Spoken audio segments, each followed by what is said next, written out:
স্নেহ ছাত্রছাত্রী, তোমরা সবাই কেমন আছো? আশা করছি ভালো আছো। তোমাদের সকলকে মাধ্যমিক অনলাইন গাইড চ্যানেলের পক্ষ থেকে আমি ভাইরুল স্যার ইতিহাস বিভাগ থেকে তোমাদেরকে অভিনন্দন জানাচ্ছি। তো আমরা পশ্চিমবঙ্গের বিভিন্ন জেলার তোমাদের মাধ্যমিক টেস্ট পরীক্ষার প্রশ্নগুলি সংগ্রহ করছি। তো আজকে এরকমই একটা স্কুলের টেস্ট পরীক্ষার সমাধান আমরা করে দেব। তো আজকে যেটা করবো এটা এসএ কিউ। তো চলো আর দেরি না করে শুরু করা যাক। দেখো, 2 নম্বর কি আছে, প্রতিটি উপবিভাগ থেকে কমপক্ষে একটি প্রশ্ন নিয়ে মোট 13টি প্রশ্ন উত্তর দাও। এখানে দেখো, একটি সম্পূর্ণ বাক্য উত্তর দাও। প্রথম যে প্রশ্নটি আছে, কলকাতা মেডিকেল কলেজ কবে প্রতিষ্ঠিত হয়? কলকাতা মেডিকেল কলেজ 1835 খ্রিস্টাব্দে প্রতিষ্ঠিত হয়। 2 নম্বর, জমিদার সভার সভাপতি কে ছিলেন? জমিদার সভার সভাপতি ছিলেন রাধাকান্ত দেব। 3 নম্বর, শ্রীরামপুর ত্রয়ী কাদের বলা হয়? শ্রীরামপুর ত্রয়ী কাদের বলা হয়? উইলিয়াম ওয়ার্ড মার্শম্যান এবং উইলিয়াম কেরি, এই তিনজনকে বলা হয় শ্রীরামপুর ত্রয়ী। ভারতের রাজধানী কবে কলকাতা থেকে দিল্লিতে স্থানান্তরিত হয়? এটা 1911-12 খ্রিস্টাব্দে কলকাতা থেকে দিল্লিতে রাজধানী স্থানান্তরিত হয়।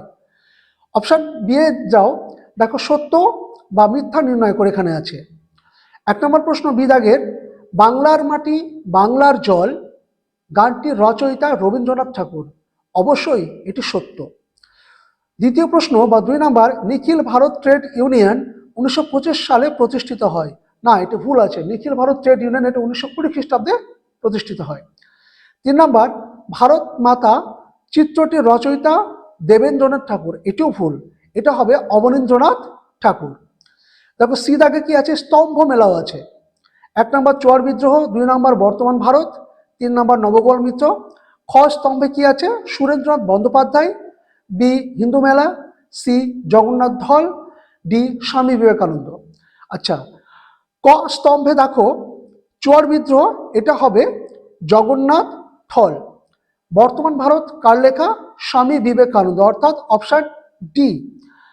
আর 3 নম্বরটা হচ্ছে নবগোপাল মিত্র, এটা হবে অপশন বি হিন্দু মেলা।